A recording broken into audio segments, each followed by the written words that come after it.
안녕하세요. 반파더입니다. 지난주 제가 개인적인 사정으로 마감 시황을 올리지 못했습니다. 기다리신 분들께 죄송합니다. 이번 주 미국 주식 주간 마감 시황 시작하겠습니다. 미국 주요 지수는 지난주 폭등했습니다.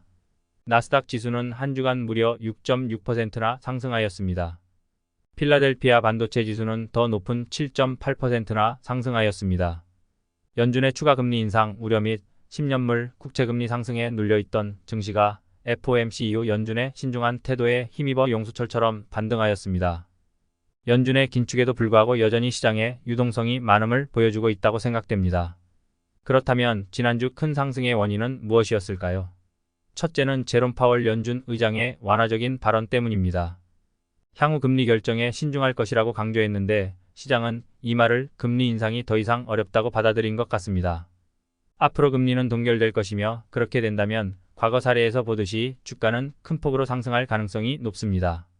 아래 그림에서와 같이 과거 금리 인상 종료 후 동결기간 주가는 20% 이상 상승한 경우가 여러 차례 있었습니다. 이번에도 비슷할 것으로 예상됩니다. 주가 상승의 두 번째 이유는 금요일 발표된 비농업 고용지수가 노동시장의 둔화 가능성을 보여줬기 때문입니다. 실업률이 전달에 비해 0.1% 상승한 3.9%를 기록하였고 임금 상승률은 0.2% 하락한 4.1%를 기록하였습니다. 특히 임금 상승률은 오른쪽 그림에서와 같이 인플레이션과 상관관계가 매우 높습니다.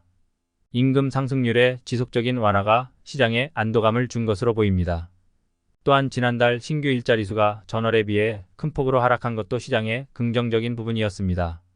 전체적으로 보면 노동시장이 수요 위의 시장에서 수요와 공급이 균형을 이루는 시장으로 변화하면서 투자자들 사이에서 경기 연착륙에 대한 기대감이 높아지고 있습니다. 지난 두 달간 S&P 500 지수는 약 10.3% 하락하였습니다.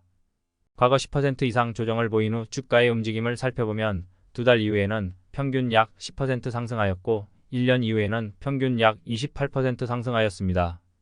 특히 상승 추세에 있을 때는 이런 수치가 잘 맞는 편인데 만약 지난번 저점이 바닥이었다면 1년 후 S&P 500 지수는 약 5270포인트까지 상승할 수 있습니다.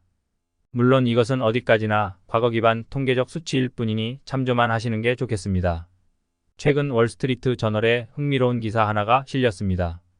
현재 연준의 높은 기준 금리가 역설적으로 미국 경제에 장기 호황을 가져올 수 있다는 내용이었습니다. 이유는 단순했습니다. 현재 5.5%의 높은 기준 금리와 양적 긴축이 추후 경기 불황 시 연준의 정책 대응 여력을 높여준다는 점 때문입니다. 인플레이션이 재발하지만 않는다면 연준은 금리를 서서히 낮추면서 미국 경기를 오랜 기간 호황으로 이끌 수 있다고 전망했습니다. 저도 같은 생각입니다. 제가 미국 주식시장에 한없이 낙관적인 가장 큰 이유가 바로 연준의 높은 기준 금리 때문입니다. 이 정도 금리에서도 버틸 정도라면 나중에 금리를 조금씩 내린다면 커다란 호황이 올 가능성이 높습니다. 향후 몇 년간 미국 주식에 반드시 많이 투자해야 한다고 생각합니다. 다음 주에도 많은 기업이 실적을 발표합니다. 화요일 우버, 수요일 로블록스, 목요일 유니티와 같은 기업의 실적 발표가 예정되어 있습니다. 하지만 빅테크 실적 발표가 끝남에 따라 시장은 엔비디아 실적 발표일인 11월 21일까지 다소 소강 상태를 보일 것으로 예상됩니다. 만약 주가가 이 기간 조정받는다면 좋은 매수 기회가 될 것 같습니다. 그럼 이번 주 미국 주식 주간 마감 시황은 여기서 마치겠습니다. 시청해 주셔서 감사합니다. 건투를 빕니다.